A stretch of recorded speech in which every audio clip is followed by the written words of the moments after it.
करने वाला हूं प्रस्तावना यानी कि प्रियम्बल से। लेकिन प्रियम्बल से पहले आज मेरी फर्स्ट क्लास है। मैंने अपने तमाम स्टूडेंट्स को देखा है कि कई बार वो इंटरव्यू तक का सफर करते हैं और कई बार बहुत बेसिक्स बातों से दूर रह जाते हैं और इंटरव्यू जैसे पैनल के सामने बैठने के बाद कई बार वो अपने बेसिक प्रश्नों का उत्तर नहीं दे पाते।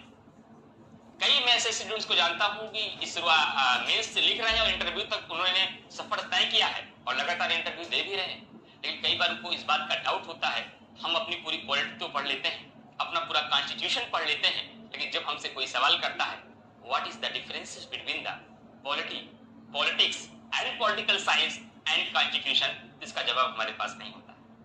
जबकि हमें सब पता है what is preamble, fundamental rights, fundamental duties, president, parliament, सब कुछ क्लियर है, जुडिशरी। लेकिन प्रॉब्लम कहां से है? प्रॉब्लम इस बात से है कि हमें बेसिक्स नहीं क्लियर है। और मेरा ऐसा मानना है यूपीएससी को क्रैक करने के लिए जितनी मजबूत आपकी नींव होगी उतनी ही मजबूत आपकी इमारत वहां खड़ी होगी।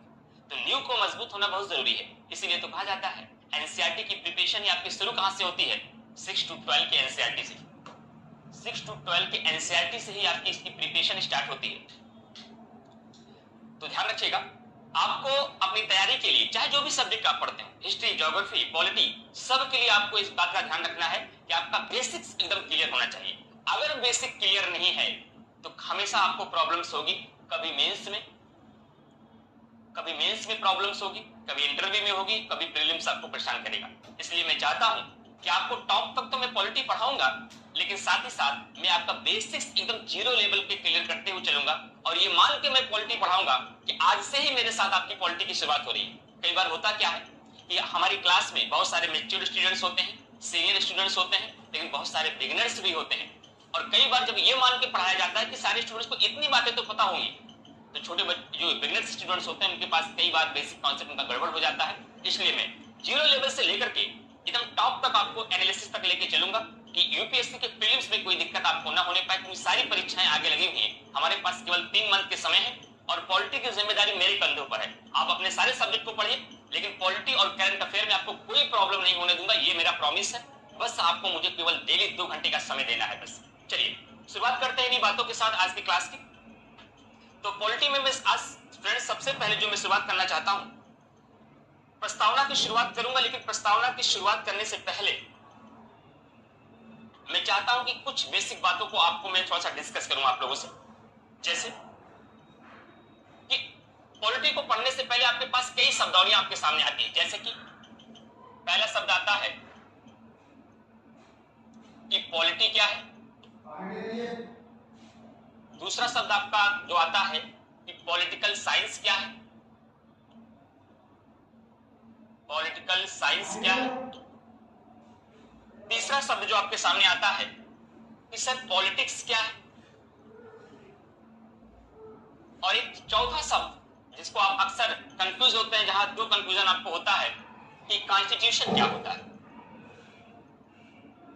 कॉन्स्टिट्यूशन क्या होता है, इनको सबसे पहले आपको समझना होगा। एक बार मैं कमेंट को देख लेता हूं कि सभी स्टूडेंट जल्दी से जल्दी क्लास में जुड़ गए हैं या नहीं।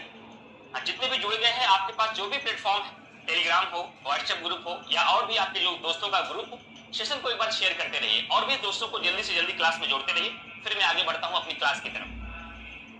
तो मैंने कहा कि ये 4 शब्द आपको परेशान करते हैं कि सर हमें न तो पॉलिटी क्या है ये हम समझते हैं कि जो हम पढ़ रहे हैं, पॉलिटिकल साइंस क्या है जो समझते हैं कि हम ऑप्शनल में लेते हैं, पॉलिटिक्स क्या है, और कॉन्स्टिट्यूशन क्या है। लेकिन इसके बीच जो बेसिक कॉन्सेप्ट है, उस बेसिक कॉन्सेप्ट को लेकर के हमें समस्या हमेशा रही है और अभी भी रहती है। मैं चाहता हूं कि आज हमारी पॉलिटिक्स की क्लास स्टार्ट हो रही है, तो आप कह रहे हैं सर इसमें से मतलब ये वाला हिस्सा आप शुरू करने वाले हैं। अभी आप कुछ देर में समझ जाएंगे कौन सा हिस्सा हम शुरू करने वाले हैं और पूरे संविधान को किस हिस्से तक हम पढ़ने वाले हैं, जब इन 4 शब्दावलियां आपके सामने एकदम क्लियर हो जाएंगी। चलिए शुरुआत करते हैं। अगर आप इन शब्दों को देखते होंगे फ्रेंड्स, इसमें आपको 3 शब्दों को खासकर आप देखिए। अगर यहां आप देख रहे हैं, मैं थोड़ा सा पेन का कलर चेंज करूंगा ताकि आप उस चीज को समझ पाए। बिल्कुल धैर्य के साथ पढ़िए, बिल्कुल मैं रोचक तरीके से, बिल्कुल सिंपल लैंग्वेज में अकॉर्डिंग टू यूपीएससी पूरी पॉलिटी को पढ़ाऊंगा। लेकिन थोड़ा पेशेंस रखना होगा, थोड़ा सा पेशेंस आपको रखना होगा। अब मैं बात करूं यदि पॉलिटी की फ्रेंड्स, तो ध्यान रखिएगा, आप देख रहे होंगे यहां पर आपका लिखा है POLI, यहां पर भी है आपका POLI और यहां पर भी लिखा हुआ POLI। इसका मतलब इन तीनों में एक शब्द तो आपको कॉमन मिला है। वह शब्द कौन है? वह शब्द है आपका पॉली। वह शब्द है आपका पॉली और इसी पॉली को आप पॉलिश भी कहते हैं, पॉलिश भी कह देते हैं। और जिसका मतलब ना क्या नाम होता है? जिसका मतलब होता है क्या? जिसका मतलब होता है फ्रेंड ध्यान रखिएगा, शहर राज्य, जिसे आप नगर राज्य भी कहते हैं, जिसे आप शहर राज्य कहते हैं। और इस शहर राज्य का मतलब नगर राज्य भी होता है। इसका मतलब नगर राज्य भी होता है, इसे भी आपको ध्यान रखना है। तो ये पॉलिस क्या है, ये नगर क्या है, ये शहर राज्य क्या है, इन तमाम बिंदुओं को हमें समझना है। एक बार आप लोग सेशन को शेयर करते रहिए और आप तमाम साथियों को क्लास में जोड़ते रहिए। इसी को इंग्लिश में सिटी स्टेट भी आप कह देते हैं। क्या कह देते हैं? सिटी स्टेट भी कह देते हैं। अब मैं आपको पॉलिस शब्द पे क्यों लेके जा रहा हूं? क्योंकि पॉलिस शब्द को समझने के लिए जब नगर राज्य का मामला आया तो राज्य को समझने के लिए कुछ आपको कंपोनेंट समझने होंगे। यदि आप राज्य के कंपोनेंट को समझ गए, स्टेट को समझ गए, तो वहीं से आपका कॉन्सेप्ट क्लियर हो जाएगा। What is polity, what is political science, what is constitution and what is politics. राजनीति क्या है, राजनीतिक विज्ञान क्या है, राज्य व्यवस्था क्या है और संविधान क्या है। केवल एक एक शब्दों में क्लियर करूंगा क्योंकि ये ऑप्शनल की क्लास नहीं है, जीएस की क्लास है, लेकिन फिर भी मेरा ऐसा मानना है कि ये टर्मिनोलॉजी आपकी क्लियर होनी चाहिए पॉलिटी की शुरुआत करने से पहले। तो मैंने आपसे क्या कहा कि ये तीन शब्द इसमें कॉमन है, जिसका मतलब हुआ पॉलिस। पॉलिस का हिंदी शाब्दिक अर्थ होता है शहर राज्य, जिसे हम नगर राज्य भी कहते हैं। इसको इंग्लिश में सिटी स्टेट कहा जाता है। अब इस स्टेट या राज्य को समझने के लिए ध्यान दीजिए, जैसे किसी भी देश का निर्माण हुआ, चाहे वह भारत बना हो, पाकिस्तान बना हो, ऑस्ट्रेलिया बना हो, अमेरिका बना हो। अगर मान लीजिए भारत के गोले का निर्माण हुआ, क्या भारत के गोले का निर्माण एक झटके में हो गया? क्या एक रात का परिणाम है भारत? नहीं। आप कहेंगे सर बहुत समय पहले कोई एक जनसंख्या आई होगी, तो जनसंख्या पहले एक आई होगी। एक साथ तो हजारों, आज 125 करोड़ जनसंख्या यदि भारत की है, तो हमेशा से जब इसका निर्माण हुआ तब से ही एक 125 करोड़ तो नहीं रही होगी। पहले जनसंख्या आई होगी और कुछ जनसंख्या आई होगी। क्या आई होगी? कुछ जनसंख्या आई होगी। जब जनसंख्या आई होगी तो प्राकृतिक प्रजनन के माध्यम से उस जनसंख्या का विस्तार हुआ होगा।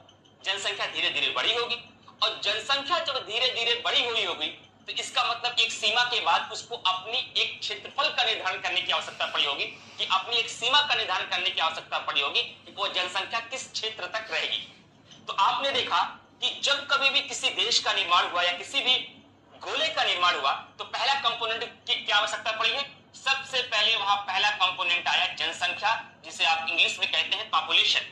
क्या कहते हैं? जिसे आप इंग्लिश में कहते हैं पॉपुलेशन। सबसे पहले जनसंख्या आई। अब जब जनसंख्या आई तो जनसंख्या के निर्धारण करने के लिए, उसका विस्तार करने के लिए एक क्षेत्रफल का निर्धारण करना पड़ा। क्या? एक क्षेत्रफल, एरिया का निर्धारण करना पड़ा। अब सोचिए, यहीं से तीसरा कॉन्सेप्ट बन जाएगा। जब जनसंख्या के बाद उसके सीमा का निर्धारण करने के लिए हम एक क्षेत्रफल शब्द का प्रयोग किया, जैसे कि जब आप कभी अपने किसी कमरे में इंडिविजुअल रूप से रहते हैं, अकेले रहते हैं, तो आप इस बात के लिए स्वतंत्र हैं। तो आप इस बात के लिए स्वतंत्र होते हैं कि हमें अपने रूम में कैसे रहना है, हमें कहां बैठकर खाना खाना है, हमें कहां पर बैठकर पढ़ना है। लेकिन अगर उसी रूम में एक की बजाय 4-5 लोग एक साथ आ जाएं, तब क्या करना होता है? तब उसके कुछ नियम बनने लगते हैं। देखिए, ये मेरा बेड है, वो आपका बेड है, ये मेरी टेबल है, वो आपकी टेबल है, आपको वहां पढ़ना है, मुझे यहाँ पढ़ना है, हम वहां खाना बनाएंगे, आप वहां बनाएंगे। अब नियम कानून बदलने लगे। अब आपकी स्वतंत्रता धीरे धीरे सीमित हो रही है। कई लोग आ रहे हैं, कई लोग जब आए तो इनकी व्यवस्था के लिए कुछ नियम चाहिए, और नियम को बनाने के लिए किसकी आवश्यकता पड़ेगी? अब आपको आवश्यकता पड़ेगी किसी चीज की, और जिसकी आवश्यकता इस जनसंख्या के बाद, इस क्षेत्रफल के बाद उस प्रावधान को बनाने के लिए, जैसे कमरे में नियम बनने लगे हैं, वैसे ही समाज और देश में भी नियम बनने के लिए एक और इकाई चाहिए, जिसे कहा गया सरकार, जिसे कहा गया सरकार। और जब नियम बनाने वाली इकाई सरकार आ गई जो उसका निर्धारण करेगी, तो सरकार संप्रभु होनी चाहिए, सोवरेन होनी चाहिए। वो अपने आंतरिक और बाह्य फैसले को लेने के लिए स्वतंत्र होना चाहिए। क्या होता है सोवरेन? आज की क्लास में विस्तार से समझेंगे जब हम फंडामेंटल हम प्रीएम्बल की शुरुआत करेंगे। लेकिन इसका मतलब है कि अगर किसी भी गोले की शुरुआत के लिए सबसे पहला कंपोनेंट जनसंख्या आई, जनसंख्या को अपने एक निश्चित समय क्षेत्र के भीतर रहने के लिए क्षेत्रफल का निर्धारण किया गया। इसकी व्यवस्था को बनाने के लिए सरकार जैसे निकाय का स्थापना की गई, तो इसका मतलब हुआ अब यहाँ पर संप्रभुता भी होनी चाहिए। क्या होनी चाहिए? संप्रभुता, यानी कि सोवरेन भी होनी चाहिए। अब इन्हीं चार कंपोनेंट जहां पर होते हैं, ऐसा कोई भी क्षेत्र, ऐसा कोई भी स्थान जहां पर पॉपुलेशन है, जनसंख्या है, जिसका अपना एक निश्चित भूभाग है, क्षेत्रफल है, जहां पर सरकार है, और जो सरकार संप्रभु है, उसको क्या कहा गया? उसको क्या कहा गया? जहां पर ये चार कंपोनेंट होंगे वही कहा जाएगा राज्य। जिस नगर राज्य की संकल्पना यहां पर आई है, इसी को कहा जाएगा राज्य। और इसी राज्य की व्यवस्था को जो चलाएगा, इसी राज्य की व्यवस्था को बताने वाला जो निकाय है, वो है आपकी पॉलिटी, जिसे आप कहते हैं राज्य व्यवस्था, जिसे आप कहते हैं राज्य व्यवस्था। आपने पहले क्या देखा कि किसी भी गोले का निर्माण करने के लिए, किसी भी देश का निर्माण करने के लिए, या किसी भी राज्य के निर्माण के लिए चार कंपोनेंट का होना जरूरी है। पहला है जनसंख्या, दूसरा है क्षेत्रफल, तीसरा है सरकार, और चौथा है संप्रभुता। और जहां पे ये चार कंपोनेंट आएंगे वह कहलाएगा राज्य। और उसी राज्य की व्यवस्था को जो बताने वाला तत्व है, वही है आपके क्या? वही है पॉलिटी। जो राज्य की व्यवस्था को बताए वह है राज्य व्यवस्था, वो है पॉलिटी। लेकिन राज्य व्यवस्था तो कई प्रकार की होती है ना। जो राज्य व्यवस्था है, वो राज्य व्यवस्था तो कई प्रकार की। जो राज्य व्यवस्था, राज्य में कैसी व्यवस्था होगी? जहां पे इस व्यवस्था को बताया जाए, उस राज्य की व्यवस्था कैसी होगी, नियम चलाने के प्रावधान कैसे होंगे। वहां पर 5 साल की सरकार होगी भारत की तरह, कि अमेरिका की तरह 4 साल की सरकार होगी, कि रशिया की तरह 6 साल की सरकार होगी। वहां अध्यक्षात्मक शासन प्रणाली की व्यवस्था होगी, या वहां संसदीय शासन प्रणाली की व्यवस्था होगी। इस व्यवस्था को जहां बताया गया उसे राज्य व्यवस्था कहा गया। इसका मतलब इसी को इंग्लिश में पॉलिटी कहा गया, इसी को इंग्लिश में पॉलिटी कहा गया। इसका मतलब आपके सब्जेक्ट में पॉलिटी है, आपके सब्जेक्ट में पॉलिटी है, आपके सिलेबस में पॉलिटी है। इसका मतलब राज्य की व्यवस्था को आपको पढ़ना है। लेकिन कहते हैं कि सर हम तो किताबों में देखते हैं कहीं लिखा इंडियन पॉलिटी एंड कॉन्स्टिट्यूशन। इसका मतलब क्या हो रहा, अभी समझ जाएंगे। तो पहला कंपोनेंट आपने देखा कि जहां पर राज्य की व्यवस्था को देखते हैं, राज्य की व्यवस्था का जहां अध्ययन करते हैं, वह आपका पॉलिटी है। लेकिन उन व्यवस्थाओं में से अध्यक्षात्मक शासन की व्यवस्था ज्यादा अच्छी है कि संसदीय प्रणाली की व्यवस्था ज्यादा अच्छी है? 4 साल की सरकार होनी चाहिए कि 5 साल की सरकार होना चाहिए? अंतिम शक्ति केंद्र के पास होनी चाहिए? राज्यों के बीच बंटवारा होना चाहिए या नहीं होना चाहिए? इसमें से कौन सा प्रावधान बेहतर है? इस विज्ञान का अध्ययन जहां किया जाता है उसे कहा जाता है पॉलिटिकल साइंस, राजनीतिक विज्ञान कहा जाता है। राज्य की व्यवस्था का अध्ययन जहां करते हैं वह राज्य व्यवस्था है। उन व्यवस्थाओं में से कौन सही है, कौन खराब है, कौन ज्यादा बेहतर होगी, उसके लिए जो लोगों ने अपने अपने मत दिए वह कहलाया राजनीतिक विज्ञान, वह कहलाया राजनीतिक विज्ञान। और साथ ही साथ इसी राज्य व्यवस्था और इसी राजनीतिक विज्ञान का जो प्रैक्टिकल होगा, जो चुनाव होंगे, जो शासन चलेगा, जो सब अपने अपने पावर का इस्तेमाल करेंगे, वही है आपका पॉलिटिक्स, यानी कि राजनीति, जो पूरे देश में आप देखते हैं। तो सवाल उठता है कि सर ये बात तो क्लियर हो गई कि राज्य की व्यवस्था का अध्ययन जहां करते हैं वह राज्य व्यवस्था है, और उसी राज्य व्यवस्था के अंतर्गत कौन सी व्यवस्था सबसे बेहतर है, कौन सी खराब है, इसका अध्ययन जहां करते हैं वह है राजनीतिक विज्ञान। और इसी राज्य व्यवस्था और राजनीतिक विज्ञान का जहां पर एप्लीकेशन होता है, जहां पर प्रैक्टिकल रूप से उसका प्रयोग करते हैं, वह है राजनीति। लेकिन इसी व्यवस्था को चलाने के, इसी देश को बढ़ाने के, इसी सरकार को चलाने को जो जहां नियम लिखे गए, जहां उसके लॉज लिखे गए, यानी कि उसके कानून जहां पर लिखे गए हैं, उस दस्तावेज को क्या कहा गया? उस दस्तावेज को कहा गया संविधान। ये है आपका कॉन्स्टिट्यूशन। इसका मतलब अभी आपका कौन सा क्लास चलेगा? हमने कहा कि कल से आपकी क्लास की शुरुआत भारतीय संविधान एवं राज्य व्यवस्था की होगी।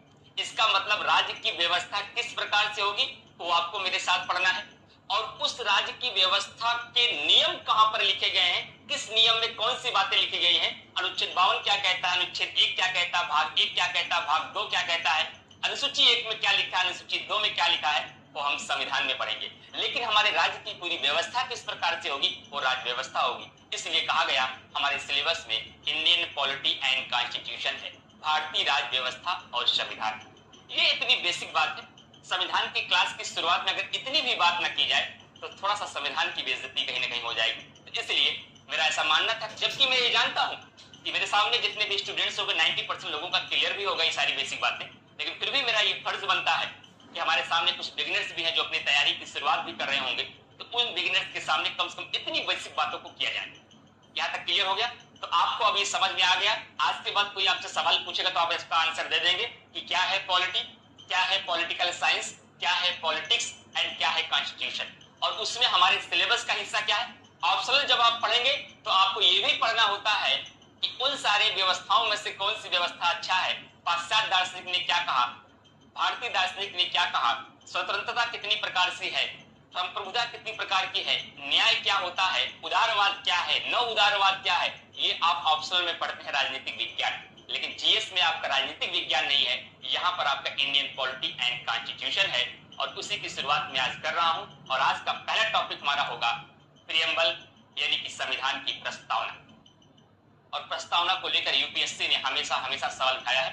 पिछली बार भी 17 से 18 क्वेश्चन आपके पॉलिटी के आए, उससे पहले भी आए, और मजे की बात है पॉलिटी में हमेशा क्वेश्चन प्रस्तावना और प्रियम्बल से आते हैं, और हर बार नए क्वेश्चन आते हैं। आखिर उन नए क्वेश्चन को कैसे किया जाए, तो जब उसको कॉन्सेप्ट को समझेंगे तो चाहे जितना भी नया बनाया जाएगा आप उसका जवाब देंगे, लेकिन इसको केवल फैक्ट को रटना अपना एकमात्र मकसद समझेंगे तब आयोग आपको फंसा लेगा, तब तो यूपीएससी फंसाएगा। और हमारे साथ पढ़ते वक्त आपको जहां एक वक्त मैं फैक्ट भी सारी बताऊंगा, वही दूसरी ओर उसका कॉन्सेप्ट भी बताऊंगा, वही तीसरी ओर इसका एप्लीकेशन भी सिखाऊंगा, और उसका करंट अफेयर इशू से क्या रिलेशन है उस पर भी चर्चा करूंगा। इन 4 आयामों को ध्यान में रखते हुए किसी भी सब्जेक्ट को आगे बढ़ाया जाए, चाहे ज्योग्राफी हो चाहे साइंस। तो 3-4 कंपोनेंट क्या है, ये तो राज्य के कंपोनेंट थे, हमारी क्लास के 4 कंपोनेंट क्या होंगे, उसका बेसिक्स, उसका कॉन्सेप्ट, उसका फैक्ट, उसका एप्लीकेशन। इन 4 आयामों को ध्यान में रखते हुए किसी भी दुनिया के टॉपिक्स को पढ़ा जाए वहां डाउट हो ही नहीं सकता है, और किसी भी परीक्षा में आने वाले सवाल भी आपको फंसा नहीं सकते। तो इसी के साथ अपनी क्लास की शुरुआत करते हैं, यानी कि प्रियम्बल की। एक बार आपके कमेंट को देख लेते हैं कि कितने साथी हमारी क्लास में जुड़ चुके हैं, और भी लोगों को आप लोग क्लास में जोड़ते रहिए, और भी दोस्तों को क्लास में शेयर करते रहिए, ताकि सभी लोग जल्दी से जल्दी क्लास में जुड़ जाएं। मैं एक बार कमेंट देख लेता हूं सभी लोगों तक मेरी वॉइस जा रही है। अच्छा, शार्क साउंड आ रहा है बैक से, थोड़ा सा ये साउंड है इसमें देखते हैं, ठीक है। चलिए जल्दी जल्दी पढ़ाओ, बिल्कुल कोठे वाले जो भी आपका नाम है, आप बिल्कुल परेशान मत होइए। कैसे पढ़ाएंगे, कैसे, इस बात का निर्णय हम लेते रहेंगे, लेकिन अभी आपको बाद में शायद यही आपको कहना होगा कि जल्दी, हाँ अभी आपको इस बात की जल्दी बहुत होती है कि जल्दी से शुरू की जाए, बस हमारी मेन कहानी शुरू हो जाए। लेकिन हमारा ऐसा मानना है जल्दबाजी किए बगैर एक बार पढ़िए, लेकिन बेहतर तरीके से पढ़िए। पॉलिटी कई बार आप लोग पढ़ रहे होंगे, फिर भी लगता है एक बार और जल्दी की जाए। मेरा ऐसा मानना है एक ही बार पढ़ो, लेकिन बेहतर तरीके से पढ़ो, कि जिस टॉपिक को पढ़ो फिर उसमें कोई प्रॉब्लम आपको ना आए। चलिए शुरुआत करते हैं आज की क्लास की। सबसे पहले मैं आपको लेकर के आऊंगा कहां पर, प्रियम्बल पर। चलिए यह है आपका प्रियम्बल, यानी कि प्रस्तावना। प्रस्तावना को पढ़ने से पहले देखिए, किताब में लिखी गई भाषा को या किताब की हूबहू लाइन को ही यदि हमारा सीखना एकमात्र मकसद हो तो भी कोई बेहतर मकसद नहीं है कि हमने एम लच्छीकांत को लाइन बाय लाइन पढ़ा दिया, हमने डीडी वसी को लाइन बाय लाइन पढ़ लिया, सुभाष कश्यप को लाइन बाय लाइन पढ़, नहीं। हमको उसको व्यवहार को समझना है। अगर प्रैक्टिकल हमारा यूपीएससी पूछ रहा है, उसको प्रैक्टिकल को जानना है, उसके फैक्ट आ रहे हैं, उसके फैक्ट पर ही हमारी नजर होनी है। उसका एप्लीकेशन आता है तो उसके एप्लीकेशन पे भी हमारी नजर होनी है। तो इसको ध्यान में रखते हुए पहले मैं अपनी लैंग्वेज में, बोलचाल की भाषा में इस प्रकार से समझाने का प्रयास करूंगा, पहले उसको आप समझें, फिर उसको पीडीएफ के माध्यम से एक एक पॉइंट को मैं दिखाते हुए आगे बढ़ूंगा। पहला सवाल यही है कि जब कभी भी प्रियम्बल आप पढ़ते हैं तो पहला क्वेश्चन आपका सामने यही आता है कि आखिर प्रस्तावना है क्या, व्हाट इज प्रियम्बल। सवाल क्या क्या बनेगा वो मैं पहले डिस्कस कर देता हूं। प्रस्तावना को पढ़ने से पहले कितने पॉइंट्स आपके माइंड में होने चाहिए मैं पहले डिस्कस कर देता हूं, ताकि आपको 5 मिनट में आइडिया लग जाएगा हम प्रस्तावना में पढ़ने वाले क्या है। मैंने पहले एक शब्द का प्रयोग आप लोगों से किया, धैर्य रखिएगा। 10 दिनों का धैर्य रखिएगा, फिर आपको कुछ बोलने की जरूरत हमसे नहीं होगी। हम कैसे चलें, कितना चलें, धीमे चलें या तेज चलें, तब आप कहेंगे सर अपने अकॉर्डिंग जो चल रहा है सबसे बेस्ट चल रहा है, लेकिन 10 दिनों का धैर्य रखना होगा आपको। ध्यान रखिएगा, प्रियम्बल को पढ़ते समय पहला क्वेश्चन आपके सामने है, व्हाट इज प्रियम्बल। दूसरा क्वेश्चन, आखिर प्रियम्बल को उद्देशिका क्यों कहा गया। तीसरा क्वेश्चन, प्रियम्बल की हमारे संविधान में उपयोगिता क्या है। चौथा क्वेश्चन, इस प्रियम्बल का उद्देश्य क्या है। पांचवा क्वेश्चन, क्या प्रियम्बल में संशोधन किया जा सकता है या नहीं किया जा सकता है। प्रियम्बल इज अमेंडेबल और नॉट, अगर संशोधन किया जा सकता है तो कौन सा संशोधन अब तक इसमें हुआ, हमारी प्रस्तावना का उद्देश्य क्या है, हमारी प्रस्तावना में कितने प्रकार की न्याय की बात की गई है, हमारी प्रस्तावना में कितनी प्रकार की स्वतंत्रता की बात की गई है, क्या प्रस्तावना में जो भी निर्देश या जो भी बातें की गई हैं क्या ये संसद के द्वारा बने हुए कानूनों को, राज्य विधानमंडल के द्वारा बनाए गए कानूनों को ओवरराइड्स कर सकता है या नहीं, क्या परिवार प्रस्तावना में जो भी बातें लिखी गई हैं क्या इसे प्रवर्तनीय बनाया जा सकता है, क्या इसे वाद योग्य बनाया जा सकता है, क्या इसे न्यायोचित बनाया जा सकता है, मीन्स इसे जस्टिफिएबल बनाया जा सकता है, इसे इन्फोर्सिएबल बनाया जा सकता है, जिसका तात्पर्य होता है क्या इसे न्यायपालिका लागू करा सकती है या नहीं। प्रस्तावना में जो भी बातें लिखी गई हैं क्या इसका उल्लेख हमारे संविधान के आगे कहीं और भी किया गया है, इन तमाम पहलुओं को हमें अपनी प्रस्तावना के भीतर देखना है, क्योंकि बहुत सारे विधिवेत्ताओं ने हमारी प्रस्तावना को लेकर बहुत सारे कथन किए हैं। जहां एक और हमारे संविधान के एक बहुत बड़े विधिवेत्ता है एन ए पालिकीवाला ने कहा प्रस्तावना हमारे संविधान का परिचय पत्र है।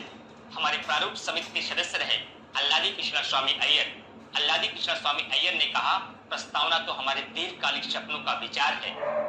जब डॉक्टर के.एम. मुंशी जो एकमात्र कांग्रेसी सदस्य रहे प्रारूप समिति के, जब उनसे पूछा गया उन्होंने कहा प्रस्तावना तो हमारे संविधान की जन्म कुंडली है। हमारे संविधान निर्माता डॉक्टर भीमराव अंबेडकर से जब प्रस्तावना के संबंध में पूछा गया उन्होंने कहा प्रस्तावना हमारे संविधान का पवित्र दस्तावेज है। ठाकुरदास भार्गव ने तो कह दिया preamble is the soul of the constitution, प्रस्तावना तो हमारे संविधान की आत्मा है। इतना ही नहीं, ठाकुरदास भार्गव ने यहाँ तक भी कहा preamble is the most precious part of the constitution.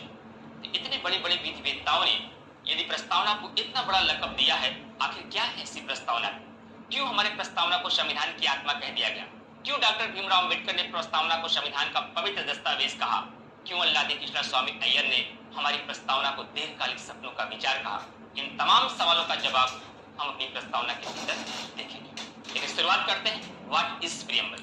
Preamble क्या है, आखिर प्रस्तावना क्या है। प्रस्तावना हमारे संविधान की भूमिका है। जब आप मेंस में आंसर राइटिंग करते हैं one nation one ration card के संबंध में विस्तार से बताएं, तो हम चाहते हैं कि शुरुआत में ही कुछ ऐसी बातों को लिख दें ताकि एग्जामिनर को, इसीलिए तो कहा जाता है आपके मेंस के आंसर राइटिंग में प्रस्तावना जितनी बेहतर होगी नंबर उतना बेहतर मिलेगा, उतना बेहतर आंसर मान ही लिया जाता है, क्योंकि ये पता चल जाता है क्योंकि प्रस्तावना में ही आप ये प्रदर्शित कर देते हैं हमने आगे पूरे 150 से 200 शब्दों में one nation one ration card के संबंध में क्या लिखा है। उसी तरीके से हमारे देश संविधान की भी जो प्रस्तावना है, प्रस्तावना हमारे संविधान की भूमिका है। प्रस्तावना हमारे विस्तृत संविधान का संक्षिप्त रूप है। प्रस्तावना हमारे संविधान सभा के सदस्यों के मन की कुंजी है। प्रस्तावना हमारे संविधान के उद्देश्य को बताती है, हमारे संविधान के आदर्श को बताती है, हमारे संविधान के स्रोत को बताती है, हमारे संविधान के लागू होने की तिथि को बताती है। शायद इसलिए विभिन्न विधिवेत्ताओं के द्वारा प्रस्तावना को इस प्रकार से स्टेटमेंट से संबोधित किया गया है। लेकिन प्रस्तावना क्या है, हमारे पूरे विस्तृत संविधान का संक्षिप्त रूप है। इतना ही नहीं, यहाँ तक कि माननीय सर्वोच्च न्यायालय जिसे संविधान का संरक्षक कहा गया, जिसे संविधान का अभिभावक कहा गया, जब न्यायपालिका को भी किसी भी संविधान के आर्टिकल की व्याख्या करने में कोई समस्या आती है तो संविधान सभा के सदस्यों के कॉन्स्टिट्यूएंट असेंबली की मन की बातों को जानने के लिए वो प्रस्तावना को झांक कर देखते हैं आखिर हमारी प्रस्तावना में क्या लिखा है। उस प्रस्तावना के माध्यम से संविधान सभा के सदस्यों की मन की बातों को समझने का प्रयास करके संविधान की व्याख्या करने का प्रयास करता है। ये है आपकी प्रस्तावना, इतना महत्व रखती है हमारी प्रस्तावना हमारे संविधान के लिए। उन तमाम पहलुओं को समझेंगे। अब लेकिन हमारा दूसरा इशू ये इस बात का है कि सर आखिर प्रस्तावना को उद्देश्य का नाम क्यों किया गया। हम बहुत सारी किताबों में देखते हैं, कई बार हमारे एग्जाम में सवाल भी आता है, कई बार लोग हमसे ऐसे भी पूछते हैं कि आखिर प्रस्तावना को उद्देश्य का क्यों कहा गया। इंग्लिश में प्रस्तावना को तो प्रियम्बल कहा जाता है, ये तो हमें पता है, लेकिन ऐसी कौन सी वजह आई कि प्रस्तावना को प्रियम्बल कहा गया। एक टॉपिक होगा संविधान सभा का गठन, कॉन्स्टिट्यूएंट असेंबली। जब मैं आपको कॉन्स्टिट्यूएंट असेंबली पढ़ाऊंगा तो वहां पे ये जिक्र आएगा। जो हमारे संविधान सभा की पहली बैठक 9 दिसंबर 1946 को हुई, उसी के 2 दिन बाद 11 दिसंबर को तो अस्थायी अध्यक्ष डॉक्टर राजेंद्र प्रसाद बनाए गए, लेकिन फिर उसी के 2 दिन बाद 13 दिसंबर 1946 को हमारे देश के प्रथम प्रधानमंत्री जो बाद में बने, यानी कि जवाहरलाल नेहरू ने, JL नेहरू साहब ने हमारे संविधान सभा के समक्ष एक ऑब्जेक्टिव रिसोल्यूशन, एक उद्देश्य प्रस्ताव प्रस्तुत किया। और उस उद्देश्य प्रस्ताव में क्या लिखा गया था? उस उद्देश्य प्रस्ताव में यही लिखा गया था कि हम अपने भारत के लिए किस प्रकार के संविधान का निर्माण करना चाहते हैं, हमारे संविधान का स्वरूप किस प्रकार से होना चाहिए, हम अपने संविधान के भीतर अपने नागरिकों को किस प्रकार से स्वतंत्रताएं प्रदान करेंगे, हम अपने समाज के भीतर किस प्रकार को न्याय को रखेंगे, कैसी समता होगी, कैसी बंधुता होगी, हमारे संविधान का स्वरूप क्या होगा। इन तमाम चीजों का उल्लेख जवाहरलाल नेहरू के द्वारा प्रस्तुत किए गए उस उद्देश्य प्रस्ताव में लिखा गया था, जो प्रस्तुत किया गया था 13 दिसंबर 1946 को। यह सवाल आपके एग्जाम में पूछा जाएगा, ये क्वेश्चन डायरेक्ट पूछा जाएगा। पहला सवाल बनेगा, संविधान सभा के संबंध में सत्य कथनों का चयन करें। संविधान सभा के समक्ष जवाहरलाल नेहरू ने 11 दिसंबर को उद्देश्य प्रस्ताव को प्रस्तुत किया, पहला स्टेटमेंट। दूसरा स्टेटमेंट, उद्देश्य प्रस्ताव को संविधान सभा के द्वारा 22 जुलाई 1947 को स्वीकार किया गया और यही उद्देश्य प्रस्ताव आगे चलकर हमारे संविधान में मूल अधिकार का आधार बनता है। नीचे लिखेगा कूट, उपरोक्त दिए गए कथनों में से सत्य कथन का चयन करें। अब आपके सामने क्या सवाल? जब कॉन्सेप्ट क्लियर है, सवाल चाहे जैसे भी हो, उत्तर आपके पास होगा। कॉन्सेप्ट क्लियर नहीं है तो समस्याएं आपके पास होगी। ध्यान से सुनिएगा मेरी बात। मैंने कहा कि 13 दिसंबर 1946 को जवाहरलाल नेहरू के द्वारा संविधान सभा के समक्ष, कॉन्स्टिट्यूएंट असेंबली के समक्ष एक उद्देश्य प्रस्ताव को प्रस्तुत किया गया, जो उसमें इस बात का उल्लेख किया गया था हम कैसे संविधान का निर्माण अपने भारत देश के लिए करने जा रहे हैं। लेकिन उस संविधान सभा को तुरंत स्वीकार नहीं किया गया, थोड़ा सा वक्त लगा। उसके पीछे की कहानी क्या है वो हम कॉन्स्टिट्यूएंट असेंबली में ज्यादा बेहतर बताएंगे, लेकिन फिर भी इतना मैं कहना चाहूंगा, क्योंकि उस समय डॉक्टर भीमराव अम्बेडकर, अहमद जयकर ये चाहते थे कि जब तक मुस्लिम लीग शामिल नहीं हो जाती तब तक संविधान सभा के इस उद्देश्य प्रस्ताव को स्वीकार न किया जाए। इसलिए थोड़ा सा डिले हुआ और संविधान सभा के द्वारा इस उद्देश्य प्रस्ताव को 22 जनवरी 1947, ये फैक्ट है जो पहले बताया, वो कॉन्सेप्ट है, ये फैक्ट है जिसे आप नोट करिए और इसे याद करिएगा, ये एग्जाम में सवाल आएगा कि 22 जनवरी 1947 को संविधान सभा के द्वारा हमारी इस उद्देश्य प्रस्ताव को जो JL नेहरू साहब ने प्रस्तुत किया था उसे स्वीकार कर लिया गया। अच्छा, 22 जनवरी और 22 जुलाई की डेट बड़ी कंफ्यूज करती है आपको, क्योंकि 22 जुलाई भी डेट हमारे लिए बड़ी इंपॉर्टेंट है और 22 जनवरी की भी डेट हमारे एग्जाम के लिए बहुत इंपॉर्टेंट है। और कई बार हमको इस बात का डाउट होता है कि 22 जनवरी को क्या हुआ था और 22 जुलाई को क्या हुआ था। 22 जुलाई को हमारे जो राष्ट्रीय ध्वज है उसको संवैधानिक मान्यता मिली थी, जबकि 22 जनवरी 1947 को संविधान सभा के द्वारा जवाहरलाल नेहरू के द्वारा प्रस्तुत किए गए उद्देश्य प्रस्ताव को स्वीकार किया गया। और जो उद्देश्य प्रस्ताव 22 जनवरी 1947 को संविधान सभा के द्वारा स्वीकार किया गया, यही उद्देश्य प्रस्ताव आगे चलकर हमारी प्रस्तावना का परिणाम बनती है। इसका मतलब हमारी प्रस्तावना JL नेहरू के द्वारा प्रस्तुत किए गए उद्देश्य प्रस्ताव का परिणाम है। इसीलिए हम प्रस्तावना को उद्देश्य का ही कहते हैं, जिसे इंग्लिश में प्रीएम्बल कहा जाता है। दो कॉन्सेप्ट एकदम क्लियर। यहां से आपका फैक्ट, कॉन्सेप्ट और एप्लीकेशन तीनों तैयार हो गया। फैक्ट के रूप में यह तैयार हुआ कि JL नेहरू ने उद्देश्य प्रस्ताव प्रस्तुत किया। कब प्रस्तुत किया? 13 दिसंबर 1946 को। इसे स्वीकार कब किया गया? 22 जनवरी 1947 को। 1946 में प्रस्तुत किया गया था। यह आपका फैक्ट हो गया। कॉन्सेप्ट क्या बना? कॉन्सेप्ट ये बना कि व्हाट इज द रीजन, वह कौन से कारण है जिसकी वजह से प्रस्तावना को उद्देश्य का कहा जाता है, क्योंकि हमारी प्रस्तावना JL नेहरू के द्वारा प्रस्तुत किए गए उद्देश्य प्रस्ताव का ही परिणाम है। इसलिए हम प्रस्तावना को उद्देश्य का भी कहते हैं। Is that clear? यहां तक कोई डाउट नहीं? एक बार मैं कमेंट देख लेता हूं, फिर मैं आगे बढ़ता हूं।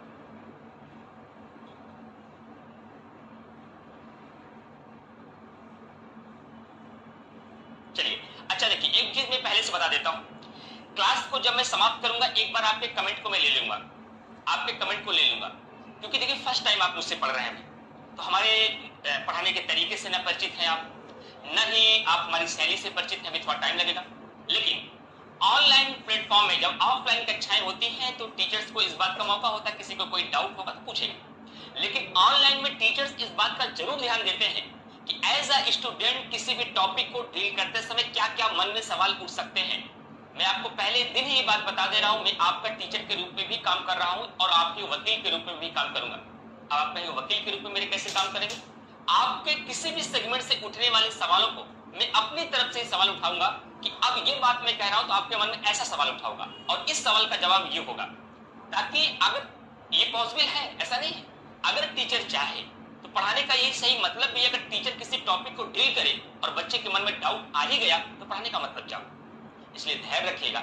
हो सकता है प्रियम्बल में उठने वाले जितने डाउट्स हों वो आगे हम लेक्चर में शामिल करने वाले हैं। जब तक मैं ये ना कह दूं प्रियम्बल इज कंप्लीट, तब तक आपके मन में जितने उठने वाले सवाल उसको संजोए रखिए।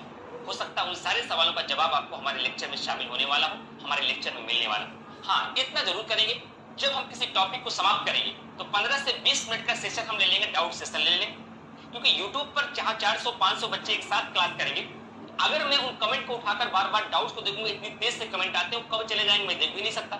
उस पर जाएंगे तो मैं आपको 3 महीने हमारे पास समय बचे हैं, 3 महीने में क्वालिटी में कंप्लीट भी नहीं कर पाऊंगा। तो 2 समस्याएं आएंगी। इसलिए मैं इस बात का पूरा ध्यान रखूंगा, आपको कोई डाउट अगर आए तो उसको मैं खुद महसूस करके उसको मैं बता पाऊंगा। फिर भी अगर कोई डाउट किसी टॉपिक को खत्म करने के बाद बचता है, खत्म करने से पहले नहीं, खत्म करने के पहले तो हजारों डाउट आपके अभी प्रियम्बल में होंगे, लेकिन वो सारे डाउट्स को मैं क्लियर करूंगा। लेकिन उसके बाद भी अगर डाउट्स बचते हैं तो आप लोग क्वेश्चन करिएगा, मैं 15 से 20 मिनट डाउट सेशन ले लूंगा। ये बेस्ट तरीका होता है ऑनलाइन प्लेटफॉर्म पे पढ़ने का। क्लियर? चलिए, तो प्रस्तावना में मैंने जितनी बातों को बताया, तो आपका सवाल होगा कि सर ये जो लेक्चर आपने दिया, क्या इस लेक्चर का कोई मटेरियल हमें मिलेगा? बिल्कुल मिलेगा, ये टेलीग्राम चैनल पे आपको मिल जाएगा। पहला क्वेश्चन मेरा था प्रस्तावना क्या है, व्हाट इज प्रियम्बल।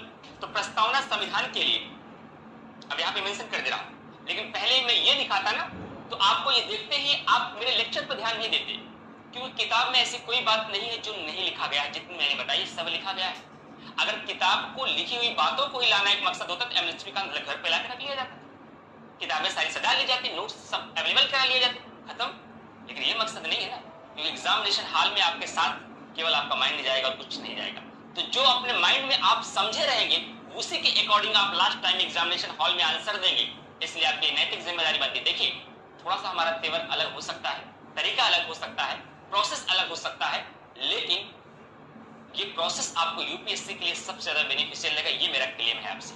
इसलिए थोड़ा सा आपको टाइम लग सकता है मेरे तरीके को समझने में, लेकिन जब तरीका आप समझेंगे फिर कोई और तरीका आपको भाएगा नहीं। ये मेरा है प्रॉमिस आपसे। इसलिए थोड़ा ध्यान रखिएगा, चीजों को समझते हुए आगे बढ़िएगा। तो अब मैंने लेक्चर दे दिया, लेक्चर से चीजों को समझा दिया, तो आपका एक कॉन्सेप्ट तैयार हो गया। हाँ, ये बातें हैं जो माइंड में याद हुआ वही आपकी असल पूंजी है। ये तो नोट्स है, इसको रिवीजन करने के लिए आप यूज करते हैं। अब मैं बता देता हूँ, ये नोट्स आपको मिल जाएगा जहां पे मैंने सारी बातें वो शामिल कर दी जो मैंने लेक्चर में शामिल किया। जैसे प्रस्तावना संविधान के लिए एक भूमिका की भांति है, जिसमें संविधान के उद्देश्यों, उसका मोटिव क्या है, उसके आदर्श, उसके आइडियल क्या है, शासन प्रणाली कैसी होगी, क्या हम लोकतंत्रात्मक व्यवस्था को अपनाते हैं या अध्यात्मक शासन व्यवस्था को अपनाते हैं, हम पंथ निरपेक्ष है या धर्म निरपेक्ष है, हम संपूर्ण प्रभुत्व संपन्न है या नहीं है, हम किस प्रकार के न्याय को अपनाते हैं। ये सारी शासन प्रणाली के स्वरूप का मतलब संपूर्ण प्रभुत्व संपन्न समाजवाद, पंथ निरपेक्ष, लोकतंत्रात्मक, उसके स्वरूप को और संविधान के लागू होने का उल्लेख होता है, कब हमारे संविधान को लागू किया गया, कब हमारे संविधान बनकर तैयार हुआ। अतः एक शब्दों में कहें तो व्हाट इज प्रियम्बल, तो प्रस्तावना संविधान के विस्तृत विवरण का संक्षिप्त स्वरूप है। हमारा जो संविधान है, ये हमारी प्रस्तावना है, ये पूरे विस्तृत संविधान का उसका एक संक्षिप्त रूप है, उसकी भूमिका है, और यह संविधान की आत्मा है। इसमें संविधान के दर्शन की स्पष्ट झलक मिलती है। इसीलिए तो न्यायपालिका उसका ही अध्ययन करके किसी भी आर्टिकल की व्याख्या करती है जब कहीं मुश्किलों में वो फंसती है। इसमें हमारे संविधान की फिलॉसफी नजर आती है, उसका दर्शन नजर आता है, और इसमें राजनीतिक, धार्मिक और नैतिक मूल्यों का उल्लेख किया गया है कि हमारे समाज के भीतर किस प्रकार की न्याय होनी चाहिए, न्याय होना चाहिए, सामाजिक समानता किस प्रकार से होगी, आर्थिक समानता किस प्रकार से होगी, राजनीतिक समानता किस प्रकार से होगी, किस प्रकार की स्वतंत्रता अपने नैतिक विकास के लिए, अपने आध्यात्मिक विकास के लिए, अपनी गतिविधियों को किस प्रकार पे सरकार को नियंत्रित करेगी। इन तमाम मुद्दों की बात इसी प्रस्तावना में आपको मिलती है। तो आपको मन का सवाल होगा कि सर आखिर क्या लिखा है हमारी प्रस्तावना में। ऐसा मेरा मानना है कि आप लोगों को प्रस्तावना जरूर याद होगी। अगर नहीं अभी याद है तो यूपीएससी एस्पिरेंट होने के नाते और एक इंडियन पॉलिटी एंड कॉन्स्टिट्यूशन आपका सब्जेक्ट होने के नाते तो कम से कम ये आपकी नैतिक जिम्मेदारी बनती है कि सबको प्रस्तावना याद होनी चाहिए। और प्रस्तावना याद होने के भी बड़े फायदे हैं। प्रस्तावना जब आपको याद होगी, उसके एक एक शब्द की आप व्याख्या जान जाएंगे, फिर प्रस्तावना बचेगा क्या, पूछेगा क्या हमसे आयोग, सारे क्वेश्चन हमसे होंगे। तो अगर प्रस्तावना नहीं भी याद है, हमारे साथ संविधान पढ़ना है, तो कोशिश करिएगा प्रस्तावना याद करेंगे तो ये बेहतर होगा। कुछ राज्यों में तो प्रस्तावना को उसके प्रांगण में, उसके असेंबली में पढ़ना अनिवार्य भी बना दिया गया है। और बहुत सारी एनसीईआरटी की किताबें होंगी आपके पास, एनसीईआरटी ही आपकी सबसे बड़ी जान है इस समय। और उसके पीछे बैक साइड में संविधान की प्रस्तावना लिखी भी हुई है, जरूर आप लोगों को याद होगी। अगर नहीं भी याद है उसको पढ़िएगा, जरूर कोशिश करिए कि प्रस्तावना याद होनी चाहिए। तो हमारी प्रस्तावना की शुरुआत कहां से होती है, यहीं से पहला सवाल बनता है। हम भारत के लोग, we the people of India, यहीं से हमारी प्रस्तावना की शुरुआत होती है। तो कई बार तो सवाल पूछा गया है हमारे संविधान की शुरुआत, हमारी प्रस्तावना की शुरुआत किससे होती है, तो we the people of India से होती है, हम भारत के लोग से होती है। इसका मतलब क्या हुआ, इस भारतीय संविधान का निर्माण भारत की जनता के द्वारा किया गया। अब मैं कॉन्सेप्ट की बात करने जा रहा हूं। इस भारत का निर्माण भारत की जनता के द्वारा किया गया, तो बहुत सारे पश्चिम के विद्वानों ने भारत पर इस बात का आरोप लगाया, ये गलत है। We the people of India कहना ही गलत है। हमारा संविधान का स्रोत भारत की जनता कैसे है? भारत की जनता ने तो संविधान सभा के सदस्यों को चुना ही नहीं था। कॉन्स्टिट्यूएंट असेंबली के जो मेंबर थे, जिन्होंने संविधान निर्माण करने का कार्य किया, उनका तो प्रांतीय विधानसभाओं से चुनाव हुआ था। कुछ लोग मनोनीत होकर भी आए थे देशी रियासतों से। जनता की तो उसमें भागीदारी थी ही नहीं, तो आप कैसे कहते हैं we the people of India, हम भारत के लोग? संविधान के स्रोत को भारत की जनता कैसे साबित कर सकते हैं? बड़े सुंदर तरीके से हमारे संविधान सभा के सदस्यों ने इसका जवाब दिया, हमारे कॉन्स्टिट्यूएंट असेंबली के सदस्यों ने इसका जवाब दिया और कहा, दोबारा इस बात को मत कहिएगा, क्योंकि आपको पता होना चाहिए, क्योंकि हमारे संविधान सभा में वही सदस्य हैं जो हमारे राष्ट्रीय आंदोलन के प्रमुख सदस्य थे, जो हमारे राष्ट्रीय आंदोलन में सक्रिय नेता थे, जितने भी सक्रिय व्यक्ति थे, जो जनता के बीच लोकप्रिय थे, उन्हीं व्यक्तियों को संविधान सभा के सदस्यों के रूप में चुना गया है। यदि हम चुनाव कराते भी प्रत्यक्ष रूप से संविधान सभा के सदस्यों को चुनते, तो शायद हमारी भारत की जनता उन्हीं व्यक्तियों को हमारे संविधान सभा में चुनती जो आज वर्तमान में संविधान सभा के सदस्य हैं। इसका मतलब भले ही कि ऐसी परिस्थितियां उस समय हमारे देश में थी, आर्थिक रूप से, सामाजिक रूप से और भी ऐसी परिस्थितियां थी जिसकी वजह से प्रत्यक्ष रूप से चुनाव कराना पाना संभव नहीं था, लेकिन फिर भी हमारे संविधान सभा के जो भी सदस्य वहां मौजूद थे, वह हमारी जनता के बीच लोकप्रिय थे। यदि हमारी जनता भी उन्हें चुनती तो उन्हीं सदस्यों को चुनती। अतः हमारे संविधान का स्रोत भारत की जनता है। इसलिए हम अपने संविधान की प्रस्तावना की पहली बात क्या लिखते हैं, we the people of India, हम भारत के लोग, भारत को एक संपूर्ण प्रभुत्व संपन्न, समाजवादी, पंथ निरपेक्ष, लोकतंत्रात्मक गणराज्य बनाने के लिए उसके समस्त नागरिकों को सामाजिक, आर्थिक, राजनीतिक, न्याय, विचार, अभिव्यक्ति, विश्वास, धर्म और उपासना की स्वतंत्रता, प्रतिष्ठा और अवसर की समानता प्रदान करने के लिए तथा उन सब में व्यक्ति की गरिमा और राष्ट्र की एकता और अखंडता को सुनिश्चित करने वाली बंधुता को बढ़ाने के लिए दृढ़ संकल्प होकर आज अपनी इस संविधान सभा में दिनांक 26 नवंबर 1949 को मिति मार्गशीर्ष शुक्ल सप्तमी संवत 2006 विक्रमी को एतत् द्वारा इस संविधान को अंगीकृत, अधिनियमित और आत्मार्पित करते हैं। ये है आपकी प्रस्तावना, ये है आपकी प्रियम्बल।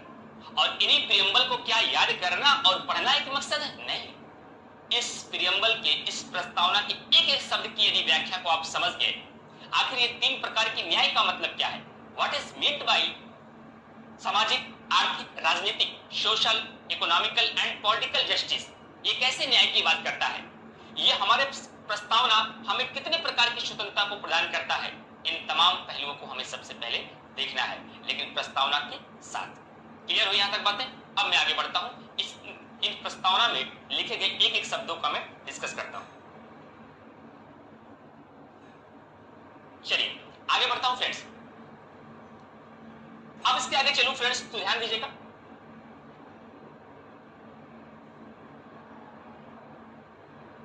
प्रस्तावना, ये सारी बातें मैंने पढ़ी। हम भारत के लोग, भारत को एक संपूर्ण प्रभुत्व संपन्न, तो अभी मैं इसको समझाना नहीं चाह रहा हूं। इसके पहले मैं कुछ बेसिक बातों को आपको पहले बता दूंगा, तब इसकी व्याख्या करूंगा, क्योंकि इसकी व्याख्या में टाइम लगेगा, समय लगेगा, लेकिन कुछ बेसिक बातों को बताता हूं केवल इसको समझने के लिए। अगर मैं प्रस्तावना की बात कर रहा हूं तो हमारी प्रस्तावना की शुरुआत हम भारत के लोग से हो रही है, इसका मतलब we the people of India. तो हमारे संविधान का स्रोत क्या है? हमारे संविधान का स्रोत, इसका मतलब है भारत की जनता है। भारत की जनता के द्वारा हमारे संविधान का निर्माण किया गया है। इसीलिए तो कहा जाता है, जब कभी कोई सवाल आपके एग्जाम में पूछे सबसे बड़ा कौन है, हमारे देश में सबसे बड़े राष्ट्रपति है, सबसे बड़े उपराष्ट्रपति है, प्रधानमंत्री है, या आईएएस का पद है, या संविधान है। हमारे पास, हमने विधि के शासन को अपनाया है, हमने रूल ऑफ लॉ को अपनाया है। प्रोफेसर डाइसी ने जो विधि का शासन का संकल्पना दी थी उसको अपनाया है। और विधि के शासन में सुपरमेशी ऑफ लॉ होती है।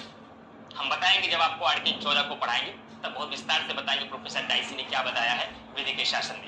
लेकिन इतना ध्यान रखिएगा कि इसीलिए हमने अपने संविधान की प्रस्तावना की शुरुआत हम भारत के लोग से की है, यानी कि भारत की जनता से। जो आप ये बात कहते हैं ना कि सबसे बड़ा संविधान है, इस संविधान को पावर कहां से मिलती है, कहां से इसके पास इतनी पावर आ गई कि इससे राष्ट्रपति भी छोटे हो गए, प्रधानमंत्री भी छोटा हो गया, आईएएस भी छोटा हो गया, या दुनिया का कोई भी राजनीतिक पद छोटा है?